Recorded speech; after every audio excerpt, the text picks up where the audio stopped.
What's happening here? So, okay, we're in the QC lab at Morris Lubricants in Shrewsbury, okay, and we're looking at a critical piece of test equipment here. This is called an MRV, or Mini-rotary viscometer.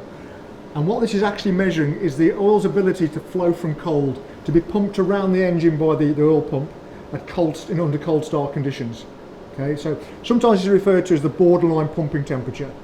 So borderline pumping. So it's the coldest that oil will still flow at and still be able to be pumped around. Go on, what sort of temperature we're looking at? So this will get down to minus 40. Right, okay. Minus 40 degrees centigrade for a W, okay? But again, it's all about fuel efficiency.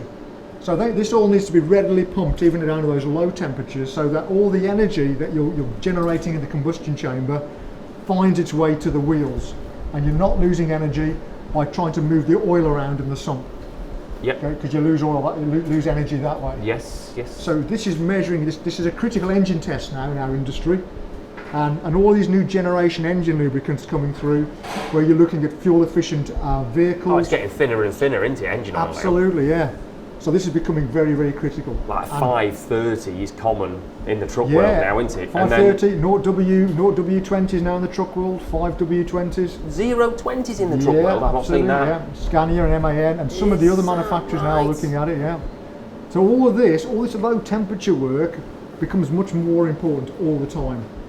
As I say, because of fuel efficiency requirements, because of emissions legislation and controlling that, we need to make sure down at these very low temperatures that the oil will still perform even when it's really cold. Yeah. Has oil pump design had to change then? As the oil's got thinner? Yeah, absolutely, yeah. Because you don't want cavitation either, so that's the other important thing. Is there more chance of cavitation with the thinner the oil is? Down at this temperature, if the oil's too thick, you will definitely get cavitation. That's one of the other issues. So that's the other reason why you want it to flow when it's cold, because you don't want that cavitation. You don't want it pulling air rather than oil. So it's a careful balance down at these very, very cold temperatures. Well, of course, with modern technology, modern additive technology, and modern base oils that we employ here at Morris Lubricants, we can get these products to do the job down at these temperatures. We're not messing about. And this is continual investment for us as a company to set ourselves aside basically in our industry. We want to make sure we're ticking all the boxes.